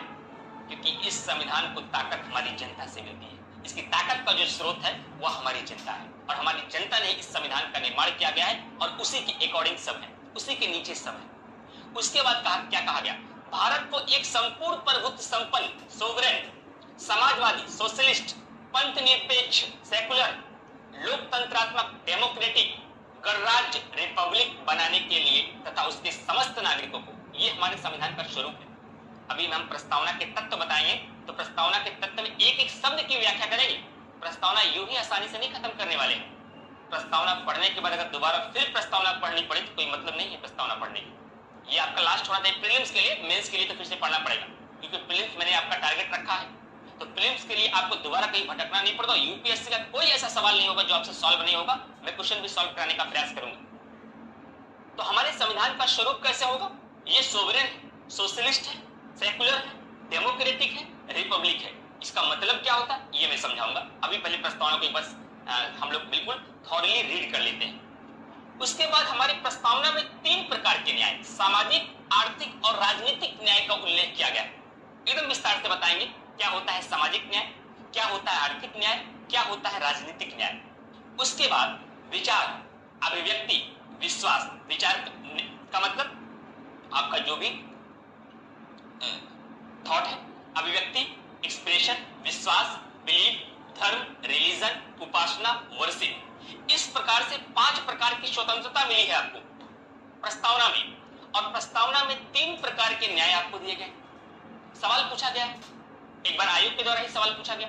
एक तरफ लिख लिया गया न्याय, फिर नीचे लिखा गया स्वतंत्रता, फिर नीचे लिखा गया समता, फिर नीचे लिखा गया बंधुता, और इधर लिख दिया गया 5, 2, 1, 3, नीचे लिख दिया कूट। मिलाइए, बताइए कि हमारे प्रस्तावना में कितने प्रकार के न्याय बताए गए, कितने प्रकार की स्वतंत्रताएं दी गई, कितने प्रकार की क्षमता की, इक्वालिटी की बात की गई है, और कितने प्रकार की इंटीग्रिटी, एकता और अखंडता की बात की गई। सवाल आ गया। कॉन्सेप्ट क्लियर होता तो तुरंत बता देते, इसको तो फैक्ट का मामला हो गया। हम तो कहिए ये बताएं कि कौन कौन सी समानताएं हैं, कौन कौन सी स्वतंत्रताएं हैं, कौन कौन सी इक्वालिटी है, सारी चीजें बताएं, और कौन कौन से न्याय की बात की गई है। पहला सवाल तो इस तरीके से बनेगा प्रीलिम्स में, मैं सवाल को बताते हुए चलूंगा, आयोग सवाल पूछेगा कैसे आपसे। दूसरा सवाल बनेगा, निम्नलिखित में से किस न्याय की बात हमारी प्रस्तावना में नहीं की गई है? धार्मिक न्याय, सामाजिक न्याय, आर्थिक न्याय, राजनीतिक न्याय। तो आप तुरंत कह देंगे कि सर ने हमको प्रस्तावना में पढ़ाया है कि हमारी प्रस्तावना के तहत हमें 3 प्रकार के न्याय दिए गए हैं। हमारी प्रस्तावना में सामाजिक न्याय को बताया गया है, आर्थिक न्याय को बताया गया है, और राजनीतिक न्याय को बताया गया है। जब स्वतंत्रता पूछेगा तब वहां कहेगा कि कितने प्रकार की स्वतंत्रता की बात की गई है? विचार की स्वतंत्रता, अभिव्यक्ति की स्वतंत्रता, धर्म की स्वतंत्रता, उपासना की स्वतंत्रता, आर्थिक स्वतंत्रता। कॉन्सेप्ट क्लियर है? तुरंत बता देंगे ना गलत हो गया, आर्थिक स्वतंत्रता की बात कहीं नहीं की गई है। ये तो न्याय है, 3 प्रकार की न्याय है, 5 प्रकार की स्वतंत्रता है, और न्याय और स्वतंत्रता हमें एकदम क्लियर है। लेकिन इसका मतलब क्या होगा मैं आगे बताऊंगा। केवल अभी मैं बेसिक बात प्रस्तावना को पढ़कर केवल सुना रहा हूं आपको। उसके बाद प्रतिष्ठा और अवसर की समता प्राप्त कराने के लिए तथा उन सब में व्यक्ति की गरिमा और राष्ट्र की एकता और अखंडता को सुनिश्चित करने वाली बंधुता को बढ़ाने के लिए, दृढ़ संकल्प होकर अपनी इस संविधान सभा में आज तारीख 26 नवंबर 1949 को, हमारी प्रस्तावना ही बता देती है कि हमारा संविधान किस दिन बनकर तैयार हुआ, 26 नवंबर 1949 को। एतत् द्वारा इस संविधान को अंगीकृत भी करते हैं, हमने बना भी दिया, अधिनियमित भी करते हैं, हमने स्वीकार भी कर लिया, और आत्मार्पित करते हैं और अपने ऊपर लागू भी कर लिया। सारी बातों को बताएं। अभी मैं केवल प्रस्तावना पढ़ रहा हूं, प्रस्तावना समझा नहीं रहा हूं, मैं एकदम क्लियर कर दे रहा हूं। लेकिन प्रस्तावना के तत्व को समझाने से पहले कि प्रस्तावना में कितने प्रकार के न्याय हैं, क्या इसका मतलब है, प्रस्तावना का उद्देश्य क्या है, प्रस्तावना में कितनी प्रकार की स्वतंत्रता है, प्रस्तावना के लागू होने की तिथि क्या है और कब बनकर तैयार हुआ। इन तथ्यों को बताने से पहले मैं कुछ बेसिक बातों को बताना चाहूंगा कि आखिर प्रस्तावना को लिया कहां से गया है। प्रस्तावना में जिस टर्मिनोलॉजी का प्रयोग किया गया है, जिस भाषा का प्रयोग किया गया है, इसको हमने कहां से लिया, जहां प्री की नजर होती है। यूपीएससी जहां प्रीलिम से सवाल उठाता है, प्रस्तावना में जो इन 3 प्रकार की न्याय की बातें की गई हैं, इन 3 प्रकार को न्याय को कहां से लिया गया है। और जो इस प्रस्तावना में 5 प्रकार की स्वतंत्रता की बात की गई है, इसमें स्वतंत्रता, क्षमता और बंधुता जैसे आदर्श को हमने कहां से लिया है। इस पहले बेसिक बातों को पहले देख लीजिए, क्योंकि प्रीलिम्स की क्लास है तो कम से कम फैक्ट भी आपके क्लियर होने चाहिए। तो एक मैं पेज लूंगा, फिर से जहां जरूरत पड़ेगी मैं पेज से समझाऊंगा और जहां जरूरत पड़ेगी वहां पीडीएफ के साथ में बताऊंगा। ये हमारा तरीका होगा। चलिए अब मैं फिर से एक पेज को लेता। अगर मैं बात करूं प्रस्तावना की, तो इसके पहले कुछ संवैधानिक उपबंध को देख लेते हैं, बेसिक बातों को देख लेते हैं, तब आपको कॉन्सेप्ट की तरफ लेके चलेंगे। अगर प्रस्तावना को लेकर के जो बेसिक क्वेश्चन आपके एग्जाम में बनते हैं वो क्या बनते हैं, जरा देखिए उसे। पहला सवाल बनता है, स्रोत। स्रोत का मतलब हुआ पूरे देश में सबसे पहले किसने अपने संविधान में प्रस्तावना को स्थान दिया, अमेरिका ने दी। तो जो किस मॉडल को जो सबसे पहले अपनाता है, लोग उसी की नकल करते हैं, वहीं से लेते हैं। तो अमेरिका का सबसे आपको पता है सबसे छोटा भी है, सबसे पुराना संविधान भी इनका है। तो हमने प्रस्तावना को कहां से लिया, अमेरिका से लिया। कहां से लिया, अमेरिका से लिया। लेकिन प्रस्तावना में जिस टर्मिनोलॉजी का प्रयोग किया गया है, जिस शब्दावलियों का प्रयोग किया गया है, इस शब्दावलियों को मैंने कहां से लिया। तो इसलिए क्वेश्चन बनता है आपके एग्जाम में कि प्रस्तावना की भाषा को कहां से लिया गया है। प्रस्तावना की भाषा को कहां से लिया गया है। इस प्रस्तावना की भाषा को लिया गया है ऑस्ट्रेलिया के संविधान से। कहां से लिया गया है, ऑस्ट्रेलिया के संविधान से लिया गया है। उसके बाद बात आती है कि सर जो आप कह रहे थे 3 प्रकार के न्याय हैं, क्या 3 प्रकार के न्याय, वो 3 प्रकार के न्याय कौन थे, वो आपको याद हो जाना चाहिए।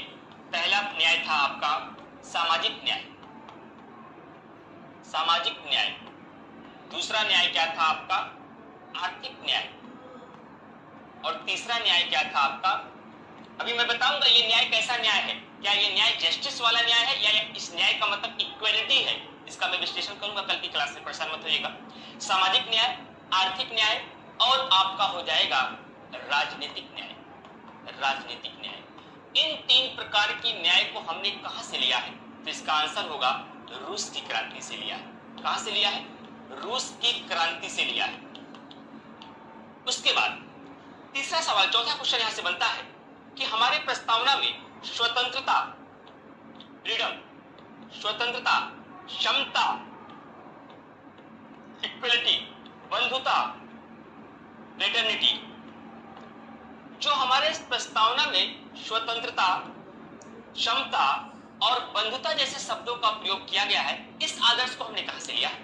सामाजिक, आर्थिक और राजनीतिक न्याय को तो हमने रूस की क्रांति से लिया, लेकिन हमारी प्रस्तावना में जो स्वतंत्रता, समता और बंधुता जैसे आदर्श हैं, इसको हमने कहां से लिया है। तो इसे हमने लिया है फ्रांस की क्रांति से। ये आपके फैक्ट है, ये हमने क्या किया है, फ्रांस की क्रांति से लिया है। तो फैक्ट के रूप में कितनी बातें पहले क्लियर हुई, 30% इसका सेगमेंट फैक्ट से है, 30% इसका सेगमेंट कॉन्सेप्ट से है और 30% इसका सेगमेंट एप्लीकेशन से। ये ध्यान रखिए, और तीनों पॉइंट को मैं डिस्कस करते हुए आगे बढ़ूंगा बिल्कुल यूपीएससी के अकॉर्डिंग। तो आपको फैक्ट के रूप में आपने क्या क्या समझ लिया, मेरे साथ रिपीट करिए। पहला सवाल आपने ये जाना कि प्रस्तावना को उद्देशिका भी कहा जाता है। उद्देशिका क्यों कहा जाता है, क्योंकि ये उद्देशिका का वही परिणाम है। उद्देशिका के अंतर्गत उद्देश्य प्रस्ताव को किसने प्रस्तुत किया था, जवाहरलाल नेहरू ने। कब प्रस्तुत किया था, 13 दिसंबर 1946 को। उसे कब संविधान सभा के द्वारा स्वीकार किया गया, 22 जनवरी 1947 को। उसके बाद आपको ये जाना है कि इस प्रस्तावना को हमने कहां से लिया है, अमेरिका के संविधान से। प्रस्तावना में जो जिस भाषा का प्रयोग किया गया, जिस टर्मिनोलॉजी का प्रयोग किया गया है, वो हमने कहां से लिया है, ऑस्ट्रेलिया के संविधान से। प्रस्तावना में कितने प्रकार के न्याय हैं, सामाजिक न्याय, आर्थिक न्याय और राजनीतिक न्याय। और इसमें जो स्वतंत्रता, समता और बंधुता के आदर्श हैं, ये हमने कहां से लिए हैं फ्रेंड्स, तो ध्यान रखिएगा, ये हमने लिया है फ्रांस की क्रांति से। और जो सामाजिक न्याय, आर्थिक न्याय और राजनीतिक न्याय है, ये हमने लिया है रूस की क्रांति से। ये हो गया फैक्ट। अब मैं समझाता हूं कॉन्सेप्ट। कॉन्सेप्ट से यूपीएससी ने कैसे सवाल पूछा है। पहला सवाल एक बार यूपीएससी ने पूछा कि हमारी प्रस्तावना में 3 प्रकार के न्याय का उल्लेख किया गया है, सामाजिक न्याय, आर्थिक न्याय और राजनीतिक न्याय। लेकिन इस 3 प्रकार का न्याय का उल्लेख आगे चलकर हमारे संविधान में कहां और किया गया है? ए, मूल अधिकार, फंडामेंटल राइट्स, बी, नीति निर्देशक तत्व, सी, मौलिक कर्तव्य, डी, ए और बी दोनों। अब डाउट हो गया लोगों को? अब केवल प्रस्तावना से इसका आंसर आप नहीं दे सकते हैं। यदि पूरा जो संविधान का दर्शन है, जो हमारे संविधान की पूरी फिलॉसफी है, जहां आपको प्रस्तावना, मूल अधिकार, नीति निर्देशक तत्व और मौलिक कर्तव्य को जब इसको आपस में आप रिलेट करके पढ़ेंगे तब आपको इसका आंसर निकलेगा। और इसका आंसर का जवाब क्या है कि प्रस्तावना में जिस सामाजिक, आर्थिक, राजनीतिक न्याय का उल्लेख किया गया है, इसका विस्तार से आगे वर्णन हमारे नीति निर्देशक तत्व के आर्टिकल 38 में किया गया है। क्योंकि आर्टिकल 38 के तहत संविधान सभा के सदस्यों के द्वारा सरकार को सकारात्मक रूप से निर्देश दिया गया है कि वो अपने देश के भीतर सामाजिक, आर्थिक और राजनीतिक न्याय को स्थापित करने का कार्य करें। क्लियर हो गया? अगर कॉन्सेप्ट के रूप में यह सवाल पूछा जाएगा कि हमारी प्रस्तावना में जिस 3 प्रकार के न्याय का उल्लेख किया गया है, इस न्याय का उल्लेख आगे चलकर कहां किया गया है, तो आंसर होगा टीपीएसपी में। दूसरा सवाल, हमारी प्रस्तावना में आपको 5 प्रकार की स्वतंत्रता का उल्लेख मिलता है। इस स्वतंत्रता का उल्लेख आगे चलकर हमारे संविधान के किस अन्य प्रावधान में किया गया है? फिर से क्वेश्चन होगा, प्रस्तावना, मूल अधिकार, नीति निर्देशक तत्व और मौलिक कर्तव्य या इनमें से कोई नहीं। तो अब की बार आंसर क्या होगा? अब की आंसर होगा आपका मूल अधिकार। क्योंकि आप देखते हैं भले ही प्रस्तावना में आपको 5 प्रकार की स्वतंत्रता की बात की गई है, लेकिन आगे चलकर जब आप फंडामेंटल राइट्स पढ़ते हैं तो आर्टिकल 19 में आपको इसी स्वतंत्रता का बड़े विस्तार से उल्लेख मिलता है। जहां आपको बोलने की स्वतंत्रता मिलती है, जहां आपको प्रेस की स्वतंत्रता मिलती है, जहां आपको हथियार रहित सम्मेलन करने की स्वतंत्रता मिलती है, जहां आपको संघ या समूह बनाने की या सहकारी समितियों की स्थापना करने की स्वतंत्रता मिलती है, भारत के भीतर कहीं भी आने जाने की स्वतंत्रता मिलती है, भारत के भीतर कहीं भी बस जाने की स्वतंत्रता मिलती है और अपनी मर्जी का व्यापार चुनने की स्वतंत्रता मिलती है। इसका मतलब यह हुआ कि हमारी प्रस्तावना में तो 5 प्रकार की स्वतंत्रता का उल्लेख किया गया है, लेकिन इसी स्वतंत्रता का आगे चलकर मूल अधिकार में बहुत विस्तार से इसकी व्याख्या की गई है। तीसरा सवाल, कॉन्सेप्ट का। ऐसे सवाल 90% लोग गलत करते हैं। मैं पूरी बात को कंप्लीट करके तब आज की क्लास में समाप्त करता हूं। तीसरा सवाल यहां से बनता है कि हमारी प्रस्तावना में एकता और अखंडता की बात की गई है, यूनिटी और इंटीग्रिटी की बात की गई है, और इस यूनिटी और इंटीग्रिटी की बात क्या हमारी प्रस्तावना के इतर, यानी कि प्रस्तावना के अलावा कहीं और किया गया है या नहीं? इसका आंसर है यस, किया गया है। कहां किया गया है? फंडामेंटल ड्यूटीज में किया गया है, जो 42वें संविधान संशोधन के माध्यम से सरदार सूरत सिंह की सिफारिश में हमारे संविधान के भाग 4 के अंतर्गत आर्टिकल 51 में जिसका उल्लेख किया गया है, वहां पर हमें एकता और अखंडता की बात बताई गई है। इसका मतलब एक कंप्लीट क्वेश्चन क्या बन गया कि प्रस्तावना में लिखे गए शब्दों का प्रयोग, अभी तक मैं अलग अलग बताया कि सामाजिक, आर्थिक, राजनीतिक न्याय कहां लिखे हैं, फिर मैंने बताया कि स्वतंत्रता की बातें आगे कहां लिखी है, फिर मैंने बताया एकता और अखंडता की बातें आगे कहां लिखी है, और सबसे लास्ट में जाते जाते मैं आपको बता के जा रहा हूं कि प्रस्तावना में जितनी भी बातों का उल्लेख किया गया है, आगे चलकर इसका उल्लेख कहां कहां हुआ है। पहला ऑप्शन है मूल अधिकार, दूसरा ऑप्शन है नीति निर्देशक तत्व, तीसरा ऑप्शन है मौलिक कर्तव्य, चौथा ऑप्शन है इनमें से सभी। तो आंसर होगा इनमें से सभी, क्योंकि प्रस्तावना में जितनी बातों को उल्लेख किया गया है, न्याय वाली बातें जहां एक तरफ हमें नीति निर्देशक तत्वों में मिलती हैं, वहीं स्वतंत्रता वाली बातें हमें मूल अधिकार में मिलती हैं, वहीं हमें राष्ट्र की एकता और अखंडता वाली बातें हमें मौलिक कर्तव्य में मिलती है। ये है आपका कॉन्सेप्ट। यहां से सवाल आपके एग्जाम में बनते हैं, इसका आपको फ्रेंड ध्यान रखना होता है। यहां तक बातें एकदम क्लियर हो रही है? चलिए, जितने भी लोग क्लास में आ चुके हैं फ्रेंड्स, एक बार सेशन को और शेयर करिए और भी अपने तमाम साथियों को जोड़िए, और उसके बाद फिर मैं आगे चलता हूं फ्रेंड्स, ध्यान रखिएगा। ये इतनी बातें हो गई हैं, फिर क्योंकि अब कॉन्सेप्ट की शुरुआत, आज तो हमारी क्लास फैक्ट पे हो गई, केवल कॉन्सेप्ट की मैं एक बात कर पाया। 5 मिनट का टाइम में और लूंगा, फिर मेरी क्लास होगी। क्लास डेली हमारी 1 घंटे की होगी, क्योंकि आज कुछ बेसिक बातों को बताया, पॉलिटिक्स, पॉलिटिकल साइंस और कॉन्स्टिट्यूशन का भी मैंने कुछ डिस्कस किया, क्योंकि आज मेरी क्लास की शुरुआत थी, कुछ और भी आपको निर्देश को देना था, तो इसलिए तो मैं आज क्लास में ज्यादा बातें तो नहीं हो पाई है, लेकिन फिर भी क्लास में आपकी आज प्रस्तावना की भूमिका बन चुकी है। कल हो सकता है प्रस्तावना की 80% पोर्शन आपके क्लियर हो जाए। और जाते जाते इतना जान के जाइएगा कि प्रस्तावना के संबंध में कुछ महत्वपूर्ण स्टेटमेंट अलग अलग विधिवेत्ताओं के द्वारा कहे गए हैं, जो मैंने शुरुआत में परिभाषा बताते वक्त ही बता दी थी, और उस स्टेटमेंट को भी आपके एग्जाम में पूछे गए हैं। तो ये 5 स्टेटमेंट आपके एग्जाम में आएंगे। सबसे ज्यादा इंपॉर्टेंट है एन.ए. पालकीवाला का स्टेटमेंट। एन.ए. पालकीवाला ने कहा कि प्रस्तावना हमारे संविधान का परिचित पत्र है। दूसरा स्टेटमेंट इंपॉर्टेंट है अल्लादी कृष्णा स्वामी अय्यर का। अल्लादी कृष्णा स्वामी अय्यर ने कहा कि प्रस्तावना हमारे दीर्घकालिक सपनों का विचार है। तीसरा स्टेटमेंट इंपॉर्टेंट है डॉक्टर के.एम. मुंशी का। Doctor KM. मुंशी ने कहा प्रस्तावना हमारे संविधान की जन्म कुंडली है। और चौथा स्टेटमेंट आपको याद रखना है डॉक्टर भीमराव अंबेडकर का। डॉक्टर भीमराव अंबेडकर ने कहा प्रस्तावना हमारे संविधान का पवित्र दस्तावेज है। और सबसे लास्ट में ठाकुरदास भार्गव ने कहा प्रस्तावना हमारे संविधान की आत्मा है। यहाँ तक उन्होंने कहा preamble is the most precious part of the constitution. जब मैं डॉक्टर भीमराव अंबेडकर का नाम लेता हूँ तो ऑफलाइन क्लासेस में ऐसा ज्यादा होता रहा, ऑनलाइन में भी अब ऐसा आपको महसूस होता होगा घर पे बैठे बैठे, सर हमने कहीं पढ़ा है कि डॉक्टर भीमराव अंबेडकर ने आत्मा वाली कोई बात कही थी। बिल्कुल सही पढ़ा था, लेकिन आपने शायद सही से नहीं पढ़ा था। डॉक्टर भीमराव अंबेडकर ने प्रस्तावना को संविधान की आत्मा नहीं कहा है। जब हमारे पूरे संविधान के 395 अनुच्छेद लिखे जा चुके थे, जब संविधान सभा के सदस्यों के द्वारा ये आपस में बहस चल रही थी, और जब डॉक्टर भीमराव अंबेडकर से पूछा गया पूरे संविधान में जितने भी आर्टिकल लिखे गए हैं उसमें सबसे महत्वपूर्ण आर्टिकल कौन सा है, तब डॉक्टर भीमराव अंबेडकर ने कहा था article 32 is the soul of the constitution. Article 32 हमारे संविधान की आत्मा है। तो डॉक्टर भीमराव अंबेडकर ने आर्टिकल 32 को संविधान की आत्मा कहा है, न कि प्रस्तावना को। ये डाउट मत रखिएगा। क्लियर? तो फ्रेंड्स इतनी बेसिक बातों को मैंने बताया है, और पूरे क्लास में कल हम क्या डील करने वाले हैं मैं आज ही बता देता हूं। पूरे क्लास में हम कल क्या डील करने वाले हैं, किस तरीके से, उसको मैं आपको बता देता हूं। देखिए यहां तक कि मैंने बेसिक बातों को बता दिया था। कल मैं शुरुआत करूंगा प्रस्तावना के मुख्य तत्व क्या है, संविधान के स्रोत क्या है, संविधान का स्वरूप किस प्रकार से होगा, संविधान का उद्देश्य क्या है हमारा, और दूसरी बात संविधान के स्रोत में हम भारत के लोग अर्थात जनता का मतलब क्या हुआ।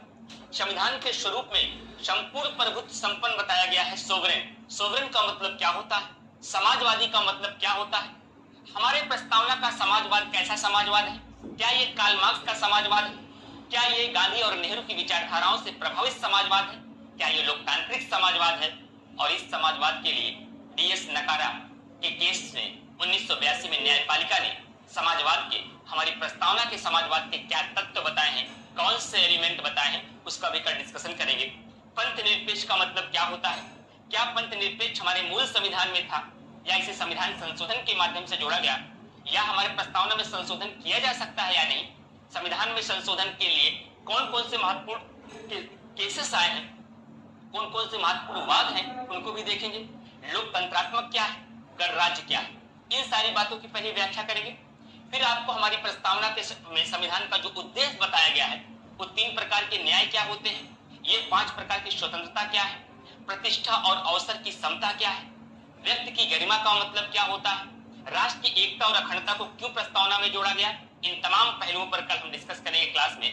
और साथ ही साथ जो संवैधानिक उपबंध मैंने बताया वो आपके नोट्स में मिलेगा कि प्रस्तावना को अमेरिका के संविधान से लिया गया है, प्रस्तावना की भाषा को ऑस्ट्रेलिया से लिया गया है, हमारी प्रस्तावना में स्वतंत्रता, समता और बंधुता के आदर्शों को लिया गया है, सामाजिक, आर्थिक और राजनीतिक न्याय के तत्वों को हमने रूस की क्रांति से लिया है। इन सब बातों को देखेंगे।